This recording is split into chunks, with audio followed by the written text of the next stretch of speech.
Ini kita sudah melihat begitu ya, bagaimana kemudian ternyata ada lagi pejabat yang terkena OTT begitu, Betul operasi sekali. tangkap tangan. Karena kalau operasi tangkap tangan itu kan artinya kegiatannya sedang berlangsung dan kemudian langsung ditangkap oleh KPK. Jadi masih ada waktu sekitar 1 kali 24 jam untuk melihat apakah orang-orang ini akan jadi tersangka atau enggak gitu ya. Betul, dan tadi kalau dari informasi ya masih ada juga sejumlah pejabat di lingkungan Pemkab Tulung Agung yang masih berada di Mapolres Tulung Agung.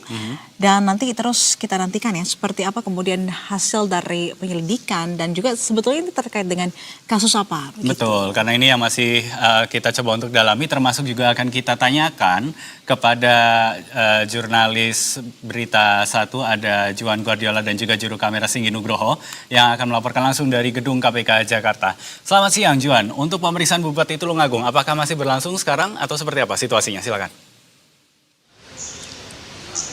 Ya baik, selamat siang Dev dan juga Nisrina. Memang KPK ini kembali menggelar operasi tangkap tangan atau OTT pada Jumat malam tanggal 10 April 2026 di wilayah Jawa Timur, tepatnya ada di Kabupaten Tulungagung. Dan berdasarkan informasi yang kami terima, KPK atau tim dari KPK ini berhasil mengamankan sebanyak 16 orang dalam OTT kali ini, termasuk juga ada Bupati Tulungagung yakni Gatut Sunuwibowo dan juga 15 orang lainnya seperti juga oknum pejabat di lingkungan pemerintah Kabupaten Tulungagung, kemudian ada juga pihak swasta yang diamankan dalam operasi senyap ini. Dan sejauh pemantauan kami di Gedung Merah Putih KPK, memang pada hari ini, pada Sabtu tanggal 11 April 2026, tadi pagi sekitar pukul 6:50 waktu Indonesia Barat, Bupati Tulungagung yakni Gatut telah tiba di KPK atau tepatnya di Gedung Merah Putih KPK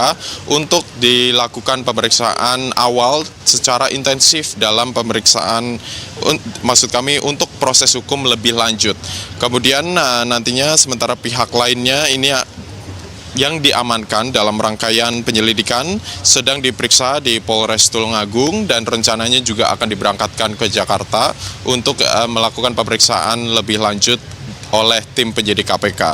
Dan memang KPK dalam hal ini memiliki waktu betul 1 kali 24 jam sesuai dengan KUHP yang berlaku untuk menentukan nantinya status hukum dari para pihak-pihak yang diamankan ini bagaimana.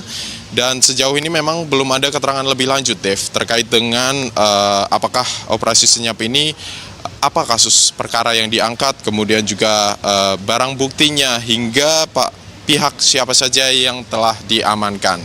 Dan sejauh yang kita tahu memang salah satu dari 16 orang yang diamankan adalah Bupati Tulungagung yakni Gatut.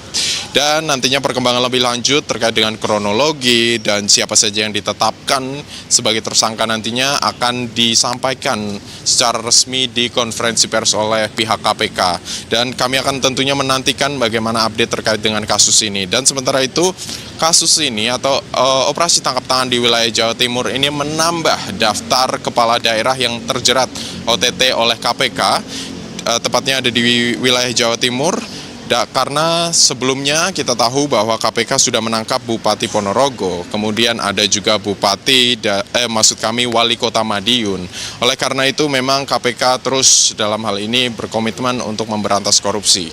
Sementara itu jika kita berbicara, Dev dan juga Nisrina, terkait dengan perjalanan politik dari Gatut atau Bupati Tulungagung ini, memang Gatut terpilih sebagai Bupati Tulungagung pada Pilkada tahun 2024. Namun sebelumnya Gatut juga telah menjadi wakil Bupati Tulungagung pada periode 2019-2024. Tentu kami akan menantikan karena hingga saat ini Bupati Tulungagung yakni Gatut masih dalam proses penyelidikan pemeriksaan oleh tim penyidik KPK di dalam untuk mengetahui nantinya ada barang bukti apa saja yang terjerat dalam perkara ini. Kemudian nantinya perkara apa akan diungkapkan oleh pihak KPK. Kemudian ada barang bukti apa saja yang disita. Tentunya kami akan terus mengupdate untuk pemirsa. Sementara demikian, Dev dan juga Nisrina, kembali ke Anda. Baik, terima kasih atas informasinya. Jurnalis Berita Satu Juan Guardiola dan juru kamera Singgi Nugroho. Selamat kembali bertugas.